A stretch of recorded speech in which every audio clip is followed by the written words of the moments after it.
রমজানের অন্যতম একটা উদ্দেশ্য হলো, আপনার শুনেছেন ইতিপূর্বে যে জবানের হেফাজত কিভাবে করতে হয়, এটা যেন আমরা এই রমজানে শিখে নিতে পারি। রমজানের অন্যতম একটা উদ্দেশ্য এটা, যে জবানের হেফাজত শিখা। বিভিন্ন হাদিস থেকে আমরা এমনটাই বুঝি। এজন্য রাসূলুল্লাহ সাল্লাল্লাহু আলাইহি ওয়াসাল্লাম বলেছেন, যদি কোনো ব্যক্তি তোমাকে কিছু বলে, তোমার সাথে তর্ক করতে চায়, ঝগড়া করতে চায়, তাহলে তুমি বলে দিবা ইন্নী সাইম, আমি রোজাদার। অর্থাৎ জবান কন্ট্রোল করা, এই শিক্ষাটা আল্লাহ তাআলা আমাদেরকে রমজানে দিতে চান। আমাদের জবানের একটা বড় বিপদ, বরং সবচাইতে বড় বিপদের নাম হলো গীবত। এটা জবানের সবচাইতে বড় বিপদ, গীবত করা। এ থেকে আমরা বেঁচে থাকি না, বেঁচে থাকার চেষ্টাও করি না। হাসান বসরি রাহিমাহুল্লাহ বলতেন যে, রাআইতু কাসীরাম মিনান নাস ইয়াতাহাররাজুনা মিনান নাজাসা ওয়া লা ইয়াতাহাশাউনা মিনাল গীবা। বহু লোককে আমি এরকম দেখেছি, সে পেশাব পায়খানা থেকে তো বাঁচতে চায়, এটাকে থেকে সতর্ক হয়ে বাঁচে, অথচ গীবত থেকে বাঁচে না। অথচ গীবত পেশাব পায়খানার চাইতেও বেশি নাপাক, বেশি খারাপ। নবী সাল্লাল্লাহু আলাইহি ওয়াসাল্লামের যুগে আল্লাহ তাআলা এটা সরাসরি দেখিয়েছেন। আমরা সে প্রসিদ্ধ হাদিস জানি যে দুইজন মহিলা প্রচন্ড অসুস্থ হয়ে গিয়েছিল নবী সাল্লাল্লাহু আলাইহি ওয়াসাল্লামের যুগে। তো প্রচন্ড অসুস্থ হয়ে যাওয়ার ফলে একজন এসে নবীজির কাছে বলল যে, ইয়া রাসূলুল্লাহ সাল্লাল্লাহু আলাইহি ওয়াসাল্লাম, অমুক দুই মহিলা খুব অসুস্থ হয়ে গিয়েছে, মনে হয় একেবারেই পিপাসায় কাতর, পানি শুকিয়ে গিয়েছে, এখন রোজা রাখবে না ভেঙে ফেলবে? নবীজি সাল্লাল্লাহু আলাইহি ওয়াসাল্লাম বললেন যে তাদেরকে নিয়ে আসো। নিয়ে আসা হলো। নবীজি এক মহিলাকে বললেন যে বমি করো। বমি করলো, রক্ত, পুজ, গোশত, পচা দুর্গন্ধ জিনিস বের হলো। আশ্চর্যের বিষয়, নবীজি দ্বিতীয় মহিলাকে বললেন যে বমি করো। বমি করলো, একই রকম বের হলো। নবী সাল্লাল্লাহু আলাইহি ওয়াসাল্লাম তখন বললেন, ইন্নাহা তাইনি সামাতা আলা মা আম্মা আহাল্লাল্লাহু লাহুমা। কে দুই মহিলা আল্লাহ যেগুলো হালাল করেছেন সেগুলো থেকে তো সে রোজা রেখেছে।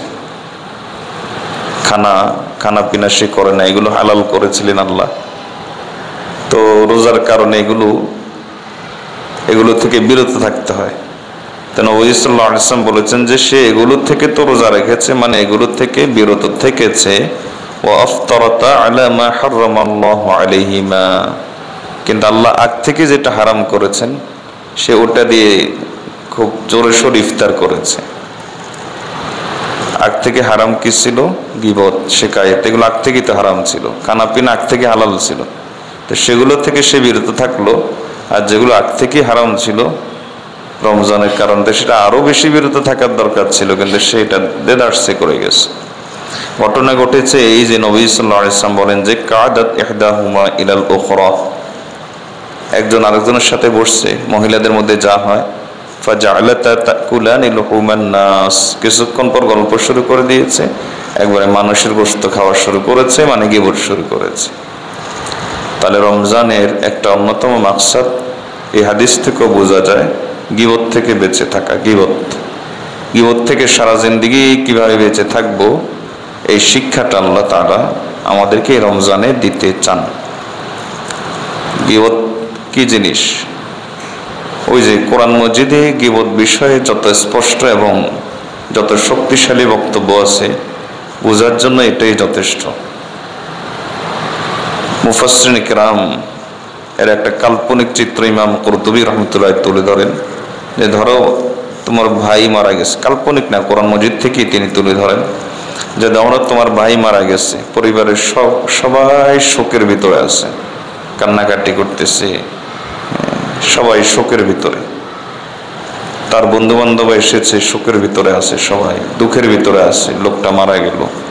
কিন্তু তুমি করলা কি?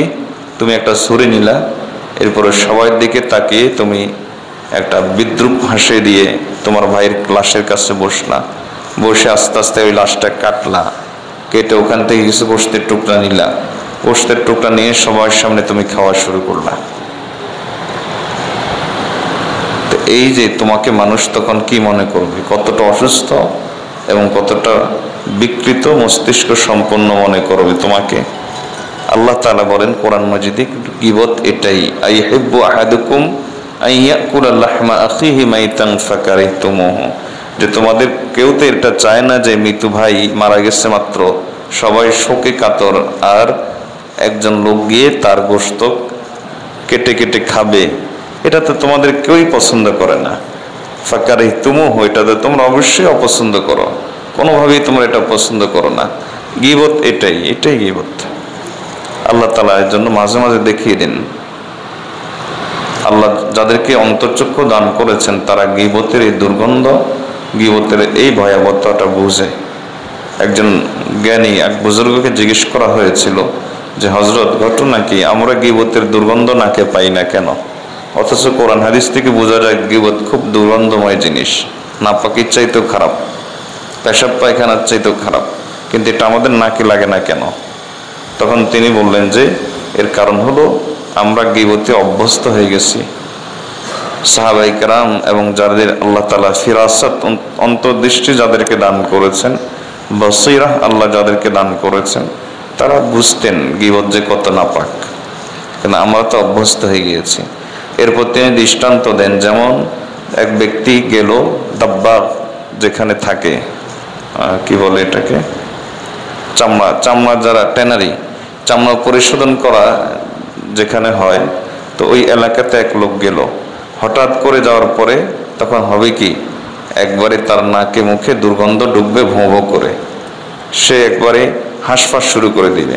কিন্তু যারা ওখানে আছে তারা তো দিব্যি সেখানে থাকে, কোনো সমস্যা হয় না। তা আমরাও এরকম গুনাতে অভ্যস্ত হয়ে গেছি, যার কারণে গীবতের নাপাকি এখন আমাদের নাকে লাগে না, গীবতের দুর্গন্ধ এখন আমাদের নাকে লাগে না, আমরা এটা দুর্গন্ধ টের পাই না। অন্যথা এটা খুব দুর্গন্ধময় জিনিস, অনেক দুর্গন্ধময় জিনিস। আল্লাহ হেফাজত করুন। একজন বিখ্যাত তাবেঈ ছিলেন হযরতে খালিদ রাবিঈ রাহিমাহুল্লাহ। খালিদ রাবিঈ রাহিমাহুল্লাহ, সেখানে তিনি একদিন মসজিদে গেছেন। মসজিদে শাইখুল ইসলাম মুফতি তাকি উসমানী দামাত বারাকাতুহু একটা কথা মনে পড়লো। শাইখুল ইসলাম মুফতি তাকি উসমানী দামাত বারাকাতুহু বলেন যে আল্লাহর কাছে পানাহ চাই, আমরা অনেক সময় দ্বীনের মজলিসগুলোকে বেবিচারের আড্ডা থেকেও খারাপ বানিয়ে ফেলি। আমরা অনেক সময় দ্বীনের মজলিসগুলোকেও বেবিচারের আড্ডার চাইতেও খারাপ বানিয়ে ফেলি। আবার তিনি বলেন আমরা অনেক সময় দ্বীনের মজলিসগুলোকেও, এমনকি মসজিদ মাদ্রাসাকেও বেবিচারের স্থান থেকেও খারাপ বানিয়ে ফেলি। তো কেমনে? কারণ নবীজি বলেছেন আল গীবাতু আশাদ্দু মিনাজ জিনা, গীবত বেবিচারের চাইতেও খারাপ। আর আমি বসে বসে মসজিদে গীবত করতেছি, বসে বসে মাদ্রাসায় গীবত করতেছি, তাহলে এটা গীবত।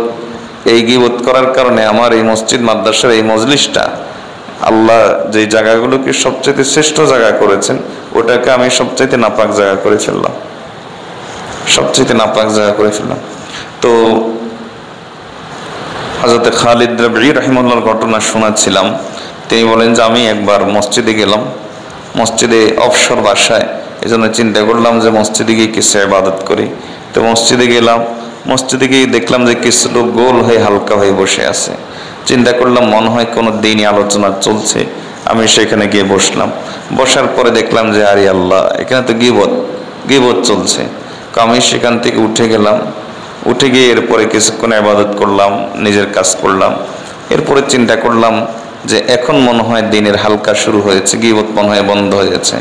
আমি গেলাম এটা মনে করে, সেখানে দেখলাম যে না, এখনো আগের মতো গীবত চলছে। এরপরে কি বুঝে আমি সেখানে বসে গেলাম, আমিও নিজেও দিয়ে একটা গীবত করে ফেললাম, কিছু গীবত শুনলাম, কিছু গীবত করলাম।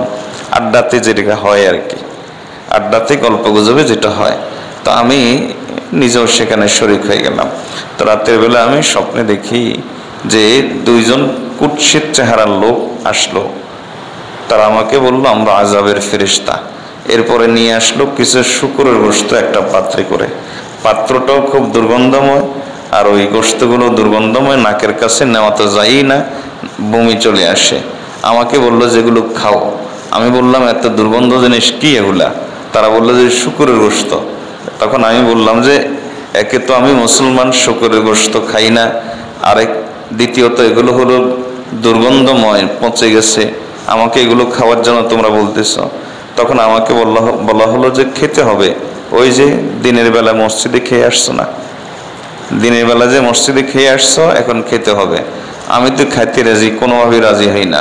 তখন আমাকে দুইজন মিলে ধরে, চেপে ধরে আমার বুকের উপর উঠে এরপরে জোর করে আমার গালের ভিতরে শূকরের গোশত ঢুকিয়ে দিল। তো এই ঘটনার পর, এই স্বপ্ন দেখার পর 30 দিন পর্যন্ত এমন হয়েছে যে আমি যখনই কোনো জিনিস খেতে যেতাম তখন আমার ওই স্বপ্নটা আমার চোখের সামনে ভেসে উঠতো, আমি খেতে পারতাম না। 30 দিন আমার এরকম লাগাতার হয়েছে, এরকম ঘৃণার উদ্রেক আমার হয়েছে। এই জন্য ইমাম বুখারী রহমতুল্লাহ আলাইহি বলতেন, ইমাম বুখারী রহমতুল্লাহ আলাইহি বলছেন, তারাকতুল গীবা ওয়া মাগতাবতু আহাদান কত্তু, আমি গীবতকে ছেড়ে দিয়েছি আর কখনোই কারো গীবত করি নাই। কবে থেকে? ওই দিন থেকে, যেদিন থেকে আমি শুনেছি যে আন্নাল গীবাতা আদরারুহা আলা আহলিহা, আমি যেদিন থেকে শুনেছি গীবতের ক্ষতি অন্যের উপর যায় না, যে গীবত করে তার উপরই আসে, ওই দিন থেকে আমি গীবত করা ছেড়ে দিছি। আল্লাহ আমাদেরকে হেফাজত করুন। কিছু লোক দেখবেন যে অন্য মানুষের জীবনের ব্যাপারে তার খুব কিউরিয়াসিটি থাকে, অমুক কেমনে চলে, অমুক কেমনে খায়, অমুক কেমনে করে। এরাই হলো গীবতে বেশি আসক্ত, এরা গীবতে বেশি পড়ে। যারা অন্যের, আপনি দেখছেন না কিছু ট্রাক আছে কিরকম, একবারে পুরানা ট্রাক, পিছনে কোনো লাইট নেই, সামনে হেডলাইট নেই, রাতের অন্ধকারে চলে। তাহলে বলেন তো ওই ট্রাকটা কি পরিমাণ বিপজ্জনক? ঠিক তেমনি হবে যে লোকটা অন্যের বিষয় নিয়ে মাথা ঘামায়, ওই লোকটা সমাজের জন্য এর চাইতে বেশি বিপজ্জনক। সমাজের জন্য এর চাইতে বেশি বিপজ্জনক যে অন্যের বিষয় নিয়ে মাথা ঘামায়। শরীয়ত আমাদেরকে বলে যে নিজের সরকার নিজের তাল দাও, ও আনফুসাকুম মান যাল্লা লা ইয়াদুররুকুম মান যাল্লা ইযা ইহতাদাইতুম, নাকি আয়াত আছে না, ইযা ইহতাদাইতুম, যে যদি তুমি হেদায়েত পেয়ে যাও তাহলে এটাই যথেষ্ট, অন্যদিকে তোমার তাকানোর দরকার। আমর বিল মারুফ নাহি আনিল মুনকার আছে দাওয়াতের নিয়তে, অন্যের দোষ দেখা না, অন্যের দোষ দেখা না, অন্যের দোষ যদি প্রকাশ্যের চোখে পড়ে যায়, সৎকের আদেশ, অসৎ কাজের নিষেধ। কার কি ঘটলো, কার কি হলো, এটা খুব খারাপ জিনিস ভাই, খুব খারাপ জিনিস। আল্লাহ হেফাজত করুন। গীবত আমাদের কতটা খারাপ দেখেন, রাসূলুল্লাহ সাল্লাল্লাহু আলাইহি ওয়াসাল্লাম বলেছেন, আল গীবাতু আশাদ্দু মিনাজ জিনা, গীবত ব্যভিচারের চাইতে খারাপ। মুহাদ্দিসগণ বলেন যে নবীজি গীবত ব্যভিচারের চাইতে খারাপ কেন বললেন? অনেক কোনো কারণ বলেছেন, অনেক কারণ। তার মধ্যে কয়েকটা কারণ বলি, প্রায় 8-9টা কারণ ওনারা বলেছেন। তার মধ্যে কয়েকটা কারণ বলি। একটা কারণ হলো গীবতের সম্পর্ক ইজ্জতের সাথে, গীবতের সম্পর্ক ইজ্জতের সাথে। আর ইজ্জত, কারণ একজন মানুষের ইজ্জত নষ্ট করা হয়, ইজ্জতের সাথে সম্পর্ক যেগুলো, এগুলোকে বলা হয় হুব্বে জাহ, এগুলোকে কি বলা হয়? হুব্বে জাহ। আর আরেকটা আছে হুব্বে মাল, মালের প্রতি মহব্বত। আরেকটা আছে মালের প্রতি মহব্বত। মানুষ ব্যভিচারে লিপ্ত হয় সাধারণত নিজের নফসের চাহিদা পূরণের জন্য, নিজের সুখ শান্তির জন্য। আর মানুষ গীবত করে সাধারণত নিজের সুখ শান্তির জন্য না, এমনি করে, মনে চাইছে করছে। মুড়ি, ওই যে মুফতি শফি রহমতুল্লাহ আলাইহি, উনি একটা কিতাব লিখেছেন গুনাহে বেলাজ্জাত, অর্থাৎ এমন কিছু গুনাহ যেগুলোর কোনো না দুনিয়াতে কাম হয় না আখিরাতে। ব্যভিচার করলে তো সে 2-4-5-10 মিনিটের জন্য একটু সুখ পাইলো, গীবত করে সে কি সুখটা পাইছে? কোনো সুখটা পায় নাই। এর উপর আরেকজন মুসলমানের ইজ্জত নষ্ট করছে। আর হুব্বে মালের চাইতে হুব্বে যা খারাপ, সম্পদের প্রতি লোভের চাইতে সম্মানের লোভ, এটা খারাপ বেশি। কেন খারাপ বেশি? কারণ সম্মানের অধিকারী একমাত্র কে? আল্লাহ তাআলা। যার অন্তরে সম্মানের লোভ আছে, এর অর্থ হলো সে আল্লাহ জিনিস নিয়ে টানাটানি করতে চায়, আল্লাহর একান্ত যে জিনিস, ওই জিনিসটা নিয়ে সে টানাটানি করতে চায়, ভাগ বসাতে চায়। এজন্য সম্মানের লোকটা বেশি খারাপ। এজন্য রাসূলুল্লাহ সাল্লাল্লাহু আলাইহি ওয়াসাল্লাম বলেছেন গীবত ব্যভিচারের চাইতেও বেশি খারাপ। নম্বর 2, গীবত করলে মানুষ কখনো তওবার চিন্তা করে না, কিন্তু আসেই না, কারণ সে এটাকে তো গুনাই মনে করে না। সে তো মনে করেছে এটা সকালবেলার পান্তা ভাত, এ গুনাই মনে করে নাই। এজন্য গীবত করলে কখনো তার অন্তরে তওবার চিন্তা আসে না। আর ব্যভিচার করলে যত খারাপ মানুষই ব্যভিচার করুক, তার অন্তরে একটা অনুশোচনা কাজ করে, আহারে আমি কি একটা বড় অপরাধ করে ফেললাম, কি একটা জিনিস করে ফেললাম। এই যে একটা অনুশোচনা কাজ করে, এটা হলো তওবার একটা প্রথম ধাপ, তওবার প্রথম স্টেপ, অনুশোচনা কাজ করা। আর গীবতকারী অন্তরতে এরকম কোনো অনুশোচনা কাজ করে না, যাই জন্য তওবার চিন্তাও মাথায় আসে না। এই জন্য গীবত ব্যভিচারের চাইতে খারাপ। আর আরেকটা বিষয় হলো, যদি কেউ ব্যভিচার করে তাহলে এর দ্বারা বান্দার হক নষ্ট হয় না, কারণ দুইজনের সুখ পাইছে। আল্লাহ তাআলা নিষেধ করেছেন, আল্লাহর হক নষ্ট হয়। এজন্য আল্লাহর কাছে ক্ষমা চেয়ে নিলে হয়ে যায়। গোপনে ব্যভিচার করছে, গোপনে ক্ষমা চেয়ে নিলে হয়ে যাচ্ছে। কিন্তু গীবত এমন না। গীবত হলো যার গীবত করছে তার কাছেও বলতে হয় আমাকে মাফ করে দেন, আপনার গীবত করছি। তাহলে এই জন্যই গীবত ব্যভিচারের চাইতেও খারাপ। গীবত ব্যভিচারের চাইতেও খারাপ আরেকটা কারণ হলো যে সব বিবেচনায় কিছু জিনিস, শরীরী বিবেচনা, যৌক্তিক বিবেচনা, কিছু জিনিসের হেফাজত খুব জরুরি। একটা হলো ইমানের হেফাজত করা, ইমানের হেফাজত খুব জরুরি জিনিস। আরেকটা হলো সম্পদের হেফাজত, এটাও জরুরি জিনিস। আরেকটা হলো ইজ্জতের হেফাজত, এটাও জরুরি জিনিস। আরেকটা হলো প্রাণের হেফাজত, এটাও জরুরি জিনিস। এবার দেখার বিষয় হলো কোনটা বেশি জরুরি। সবচাইতে বেশি জরুরি হলো ইমানের হেফাজত, কারণ এই ইমানের জন্য প্রাণ দিতে হয়, প্রয়োজনে জানমাল দিতে হয়, প্রয়োজনে ইজ্জত দিতে হয়। তাহলে সবচাইতে বেশি জরুরি হলো ইমানের হেফাজত। প্রশ্ন হলো দ্বিতীয় ক্যাটাগরিতে কোনটা? দ্বিতীয় ক্যাটাগরিতে হলো ইজ্জতের হেফাজত, কারণ মানুষ তার ইজ্জতের হেফাজত করার জন্য সম্পদও বিলায় না। ইজ্জতের হেফাজত করার জন্য সম্পদ বিলায়।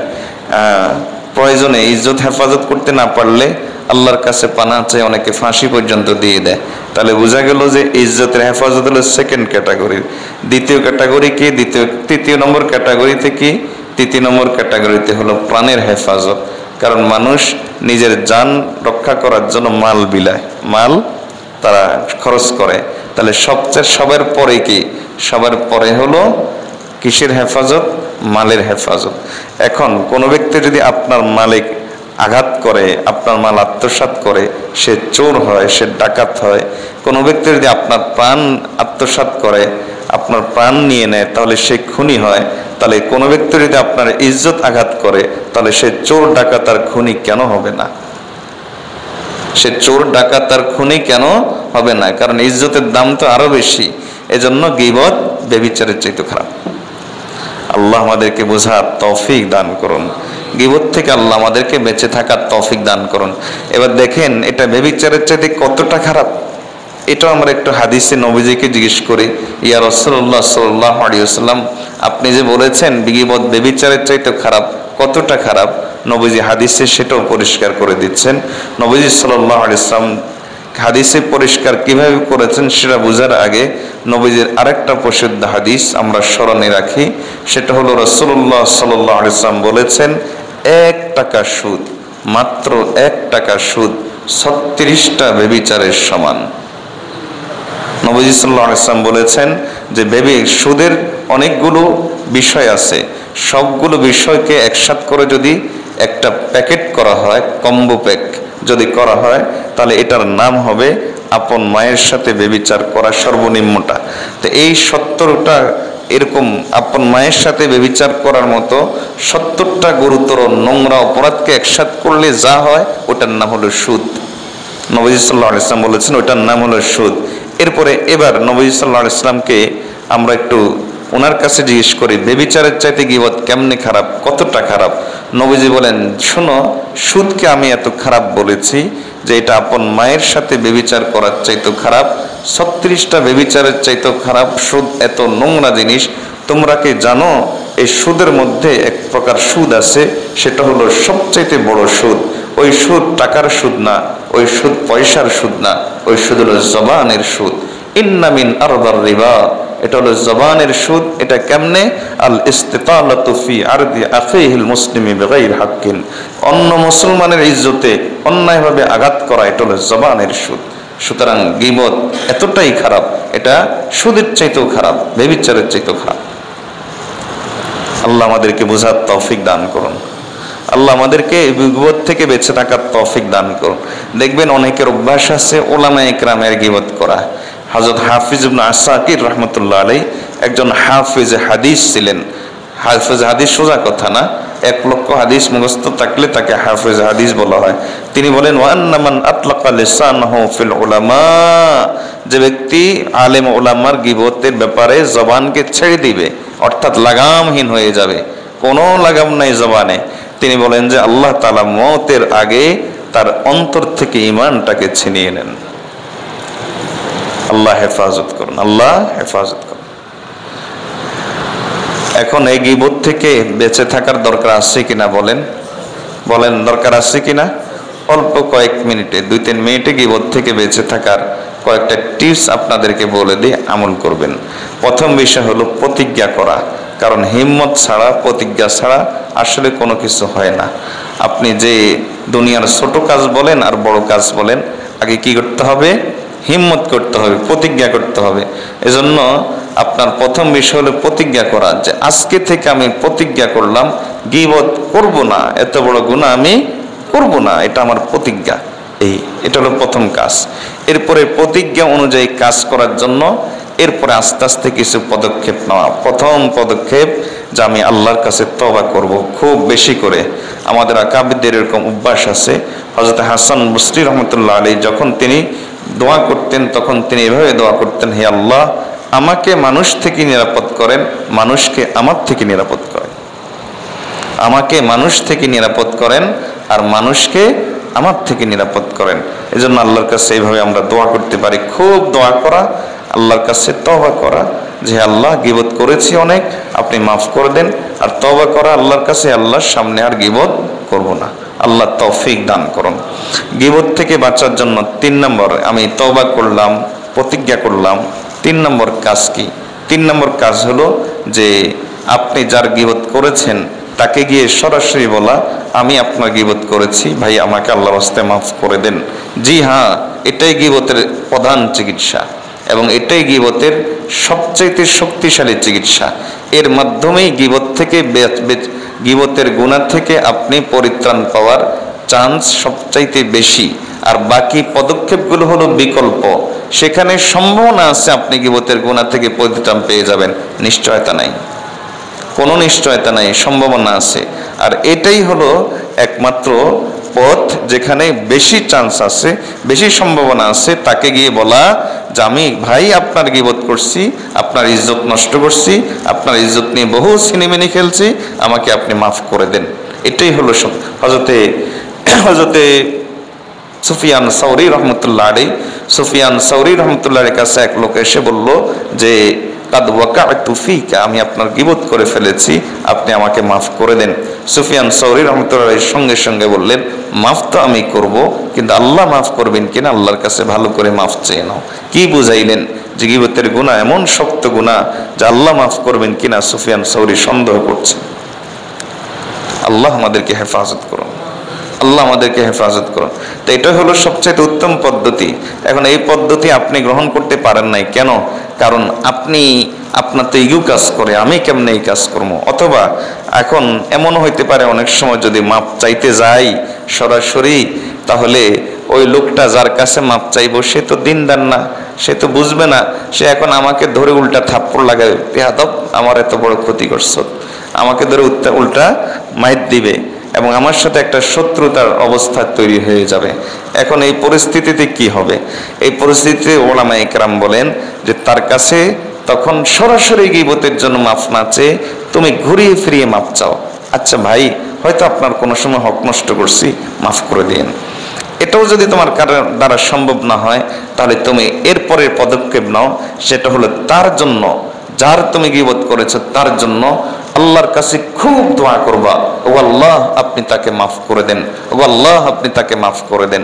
এভাবে যত বেশি তুমি তার জন্য আল্লাহর কাছে দোয়া করবা, আস্তে আস্তে আল্লাহ তাআলা তোমাকে তত বেশি এই হক থেকে, এই অবস্থা থেকে তোমাকে নাজাত দিবেন। এটা হাদিসও রাসূলুল্লাহ সাল্লাল্লাহু আলাইহি ওয়াসাল্লাম এক হাদিসও এটা বলেছেন। যদিও হাদিসটা নিয়ে মুহাদ্দিসিন ইকরাম কিছু কথা বলেছেন, কিন্তু হাদিসও আনাস রাদিয়াল্লাহু তাআলা থেকে বর্ণিত হাদিস। নবী সাল্লাল্লাহু আলাইহি ওয়াসাল্লাম বলেছেন, কাফফারাতুল ইসতিয়াব আন তাস্তাগফিরা লিমান ইত্তাবতাহু, যে গীবতের একটা কাফফারা হলো যে তুমি তার জন্য ইস্তেগফার করবা যা তুমি গীবত করেছো। এরপরেও যদি আপনার গীবত হয় তাহলে হাকিমুল উম্মত বলেন নিজের উপরে জরিমানা ঠিক করা। ইমামে মালিক রহমতুল্লাহ আলাইহি বলেন, একবার আমার সামান্য গীবত হয়ে গিয়েছিল, আমি 3 দিন পর্যন্ত রোজা রাখছি, দেখি যে না, মনের কোনো পরিবর্তন নাই, গীবতের কারণে যে অন্ধকার, সে অন্ধকার দূর হচ্ছে না। আবার রোজা রাখলাম, দূর হচ্ছে না, আবার রোজা রাখলাম, দূর হচ্ছে না। পরে আমি করলাম কি, সদকা দেওয়া শুরু করলাম। যখন সদকা দেওয়া শুরু করলাম, দেখলাম যে এবার নফস কথা বলা শুরু করছে। নফস কয়, ঠিক আছে সদকা দিস না, গীবত বন্ধ কর। তখন আমি গীবত থেকে বাঁচতে পেরেছি। তাহলে সদকা, গীবত যদি হয়ে যায় তাহলে সদকা করা। আমাদের আকাবির গীবত থেকে বেঁচে থাকার জন্য কতটা সতর্ক থাকতেন।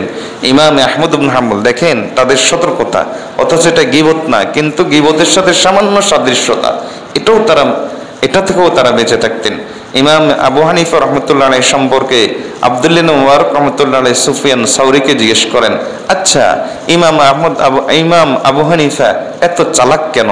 সে দেখি যে তাকে কখনো, এত বছর আমি তাকে দেখলাম, কখনো তাকে আমি গীবত করতে দেখি নাই। সুফিয়ান সাউরি রহমতুল্লাহ আলাইহি বলেন যে হ্যাঁ, এর কারণ হলো ইমাম আবু হানিফা চায় না তার নেকিটা অন্য কাউকে দেখি। এজন্য ইমাম আবু হানিফা রাহমাতুল্লাহ আলাইহি বলতেন, আমি যদি কারো গীবত করি, ইচ্ছা করি, তাহলে আমি আমার আম্মা আব্বার গীবত করব, কারণ আমার নেকির সবচেয়ে বেশি হকদার হলো আমার আম্মা আব্বা। কাজেই আমি গীবত করলে তার একজনের আমলনামায় আমার নেকি চলে যায়, আমি তার নিয়ত করব, তার গীবত করব।